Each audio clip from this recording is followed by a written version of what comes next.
Hello everyone, welcome back to my channel. दोस्तों, प्रस्तुत है आज की ब्रेकिंग न्यूज़। वित्त एवं लेखा के 54 अधिकारियों को प्रोन्नति। सभी जिलों में 20 को शिक्षक करेंगे धरना प्रदर्शन। पीएम श्री योजना के तहत हर प्रखंड में 2 आदर्श स्कूल बनेंगे, ऐसे होगा चयन। छुट्टियां अपडेट न करने पर बीएसए नपेंगे। एडेड जूनियर भर्ती परीक्षा के परिणाम संशोधन से पीएनपी पर फिर उठे सवाल। कंप्यूटर से जांची गई कॉपी तो 3140 फेलियर कैसे हुए पास, देखें आंकड़े। खंड शिक्षा अधिकारी के पहुंचने पर विद्यालय में बना मिड डे मील। स्कूल के लिए गई छात्रा लापता, मुकदमा दर्ज। विद्यालय में अवकाश कराकर लगवा दिया गया मेला। प्रधानाध्यापकों के खिलाफ निलंबन की संस्तुति। केंद्रीय कैबिनेट की बैठक में इन प्रस्तावों को मिली मंजूरी, देखे यह बड़े फैसले। आइए देखते हैं दोस्तों खबरें विस्तार से। जी हाँ दोस्तों, आप देख पा रहे हैं खबरें विस्तार से केस मैन यह यूट्यूब चैनल पर। लखनऊ सहायक लेखा अधिकारी संवर्ग के 54 अधिकारियों को कोषाधिकारी व जिला लेखा अधिकारी के पद पर प्रोन्नति प्रदान की गई है। इस संबंध में राज्य लोक सेवा आयोग प्रयागराज में गठित चयन समिति की बैठक गत 21 जुलाई को हुई थी। 54 अधिकारियों को पदोन्नत किए जाने के आदेश बुधवार को जारी हो गए। लखनऊ पुरानी पेंशन बहाली समेत अन्य 4 सूत्री मांग को लेकर प्रदेश के लाखों शिक्षकों द्वारा हस्ताक्षरित ज्ञापन बुधवार को राष्ट्रपति और प्रधानमंत्री को भेजा गया। उत्तर प्रदेश प्राथमिक शिक्षक संघ द्वारा 20 सितंबर को पुरानी पेंशन बहाली समेत 4 सूत्री मांगों को लेकर समस्त जिलों में धरना दिया जाएगा। केंद्रीय मंत्रिमंडल ने बुधवार को प्रधानमंत्री स्कूल फॉर राइजिंग इंडिया यानी कि पीएम श्री योजना को मंजूरी दे दी। इसके तहत देश के 14,597 स्कूलों को आदर्श विद्यालय के रूप में विकसित किया जाएगा। पूरे देश में कुल स्कूलों की संख्या की ऊपरी सीमा के साथ हर प्रखंड में अधिकतम 2 स्कूल का चयन किया जाएगा। प्रधानमंत्री नरेंद्र मोदी की अध्यक्षता में हुई केंद्रीय मंत्रिमंडल की बैठक में इस आशय के प्रस्ताव को मंजूरी दी गई। फैसले की जानकारी देते हुए केंद्रीय शिक्षा मंत्री धर्मेंद्र प्रधान ने बताया कि पीएम श्री स्कूल योजना को 2022 से 2027 तक 5 वर्षों की अवधि में लागू किया जाएगा। इस पर 27,360 करोड़ रुपए खर्च किए जाएंगे। इसमें केंद्र की हिस्सेदारी 18,128 करोड़ रुपए होगी। इससे 18 लाख छात्रों को फायदा होगा। स्कूलों में 3D लैब इस योजना के तहत सभी स्कूल सरकारी होंगे और उनका चयन राज्यों के साथ मिलकर किया जाएगा। धर्मेंद्र प्रधान ने कहा कि ये स्कूल प्रौद्योगिकी संचालित होंगे और व्यावसायिक अध्ययन और उद्यमिता इन स्कूलों का एक महत्वपूर्ण हिस्सा होगा। इन स्कूलों में 3D लैब भी होंगी और इनमें 10 दिन बिना बैग की स्कूल आने का प्रयोग भी शुरू होगा। कोची मेट्रो रेल परियोजना के द्वितीय चरण को मंजूरी। कोची मेट्रो रेल परियोजना के द्वितीय चरण को मंजूरी। केंद्रीय मंत्रिमंडल ने कोची मेट्रो रेल परियोजना को द्वितीय चरण को बुधवार को मंजूरी दे दी। इसमें 11.17 किलोमीटर की लंबाई में 11 स्टेशन आएंगे और इस पर 1957.05 करोड़ रुपए की लागत आएगी। सरकारी बयान के अनुसार इसके तहत सी पोर्ट, एयरपोर्ट, रोड के चौड़ीकरण सहित दूसरे चरण के लिए प्रारंभिक कार्य तेज गति से हो रहा है। प्रधानमंत्री मोदी ने दी थी पहल की जानकारी। प्रधानमंत्री मोदी ने शिक्षक दिवस के अवसर पर 5 सितंबर को इस पहल की जानकारी दी थी। उन्होंने कहा था कि पीएम श्री स्कूल में शिक्षा प्रदान करने में एक आधुनिक परिवर्तनकारी तरीका होगा। इसमें खोज, उन्मुख और सीखने को केंद्र में रखकर शिक्षा प्रदान करने के तरीके पर जोर रहेगा। इन स्कूलों में उपस्थित बढ़ाने तथा बुनियादी साक्षरता पर जोर दिया जाएगा। केंद्रीय शिक्षा मंत्री धर्मेंद्र प्रधान ने दिल्ली के मुख्यमंत्री अरविंद केजरीवाल पर पलटवार करते हुए कहा कि कुछ लोगों ने बयान को ही अपना काम मान लिया है। उन्होंने कहा, दिल्ली में आम आदमी पार्टी की सरकार आने के बाद से राज्य के सरकारी स्कूलों में छात्रों के नामांकन में गिरावट आई है। शिक्षा क्षेत्र में यूएई और ब्रिटेन के साथ समझौते पर हस्ताक्षर। भारत और संयुक्त अरब अमीरात यूएई के बीच वर्तमान शैक्षणिक सहयोग को और मजबूत करने और उसका दायरा बढ़ाने के लिए केंद्रीय मंत्रिमंडल ने दोनों देशों के बीच एक समझौता ज्ञापन MOU पर हस्ताक्षर को मंजूरी दे दी। वहीं अकादमिक योग्यताओं को पारस्परिक मान्यता देने के लिए ब्रिटेन और उत्तरी आयरलैंड के साथ भी भारत के द्वारा MOU को मंजूरी दी गई। परिषदीय शिक्षकों की छुट्टियों को लेकर होने वाला खेल को पूरी तरह खत्म किया जाएगा। मानव संपदा पोर्टल पर शिक्षकों और शिक्षणेतर कर्मचारियों की पुरानी छुट्टियों को 15 सितंबर तक मिशन बोर्ड में अपडेट करना है। वहीं 20 सितंबर को सभी जिले के BC शिक्षा अधिकारी इस आशय का प्रमाण पत्र देंगे कि अपडेट करने का काम पूरा हो गया है। इसे पूरा न करने वाले BC के खिलाफ कठोर कार्रवाई की जाएगी। महानिदेशक स्कूल शिक्षा विजय आनंद ने इस संबंध में बुधवार को आदेश जारी कर दिया है। उन्होंने कहा कि विभाग के संज्ञान में आया है कि कुछ अध्यापकों के संबंध में पहले उपयोग किए जा चुके अवकाशों का ब्यौरा मानव संपदा पोर्टल पर अंकित नहीं है। ये गंभीर अनियमितता है और स्वीकार योग्य नहीं है। उन्होंने चेतावनी दी है कि अंतिम अवसर दिया जा रहा है। इसके बाद संबंधित BSA की इसमें व्यक्तिगत संलिप्तता मानते हुए कठोर कार्रवाई की जाएगी। बेसिक शिक्षा विभाग में सभी शिक्षकों का ब्यौरा मानव संपदा पोर्टल पर है। भौतिक सेवा पुस्तिका में दर्ज सभी जानकारियां ऑनलाइन की जानी है। इस संबंध में 1 वर्ष से काम चल रहा है, लेकिन अभी पुरानी छुट्टियों का रिकॉर्ड ऑनलाइन नहीं हो पाया है। एडेड जूनियर भर्ती परीक्षा के परिणाम संशोधन से पीएनपी पर फिर उठे सवाल। कंप्यूटर से जांची गई कॉपी तो 3140 फेलियर कैसे हुए पास, देखें आंकड़े। सहायता प्राप्त जूनियर हाई स्कूलों में सहायक अध्यापकों के 1504 और प्रधान अध्यापकों के 390 पदों पर भर्ती के लिए 17 अक्टूबर 2021 को आयोजित परीक्षा के परिणाम में संशोधन को परीक्षा नियामक प्राधिकारी कार्यालय पर गंभीर सवाल उठे हैं। इस परीक्षा में 3140 ऐसे अभ्यर्थी पास हो गए हैं जो दोबारा हुई जांच में फेल हो गए हैं। लिखित परीक्षा OMR शीट के माध्यम से कराई गई थी, जिसकी जाँच स्कैनर और कंप्यूटर की मदद से होती है। सवाल यह है कि इतने बड़े पैमाने पर फेल अभ्यर्थियों को आखिर कैसे पास कर दिया गया था।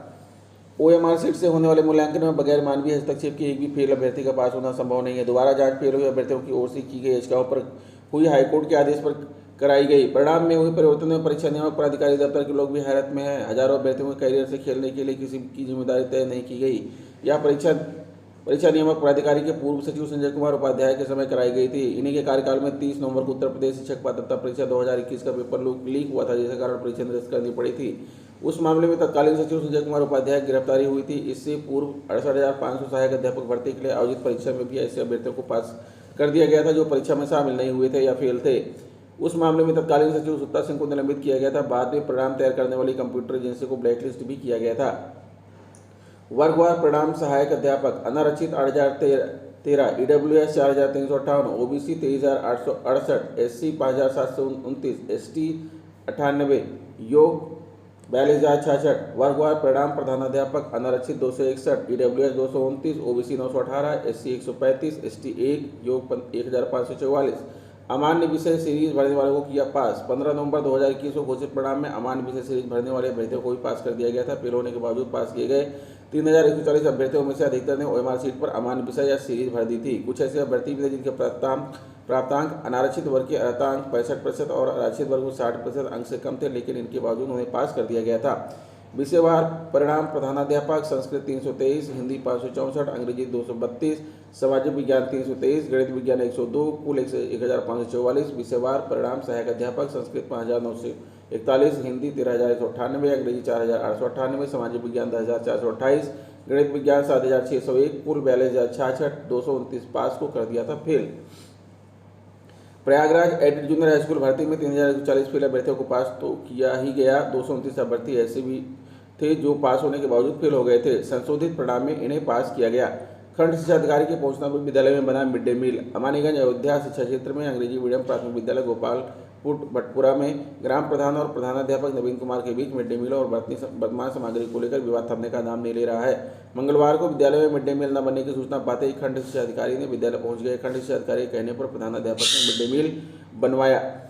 ग्राम प्रधान सुषमा और प्रधानपति उमाशंकर का आरोप है कि जितने बच्चे विद्यालय में प्रतिदिन आते हैं, प्रधानाध्यापक उनकी मिड डे मील में उपस्थित दर्ज नहीं कराई जाती, जिससे खाना बनाने में मुझे जेब से पैसा लगाना पड़ता है। विद्यालय में गैस सिलेंडर चूल्हा नहीं है, बर्तन भी जर्जर हालत में है, लकड़ी से विद्यालय में खाना बनता है। कई बार प्रधानाध्यापक से गैस सिलेंडर और टूटे बर्तन के लिए पूछा गया तो कुछ बताने को तैयार नहीं हुए, जिसके बाद 1 सितंबर से उन्होंने मध्याह्न भोजन बनाने का जिम्मा प्रधानाध्यापक को दे दिया। उसका आरोप है कि प्रधानाध्यापक द्वारा प्रबंध समिति का ना तो नवीनीकरण किया गया, न ही बैठक की गई। उप जिलाधिकारी मिल्कू को शिकायती प्रार्थना पत्र देकर जांच कराने की मांग की गई है।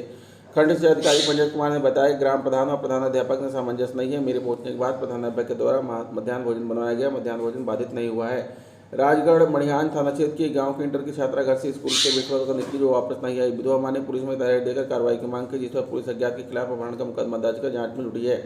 पिछले एक सप्ताह के अंदर राजगढ़ के क्षेत्र से 5 लड़कियों को घर से स्कूल और बाजार जाने के बाद लापता हो गई, जिसकी तहरीर परिजनों ने राजगढ़ पुलिस को चौकी में लेकर खोजबीन करने की मांग की।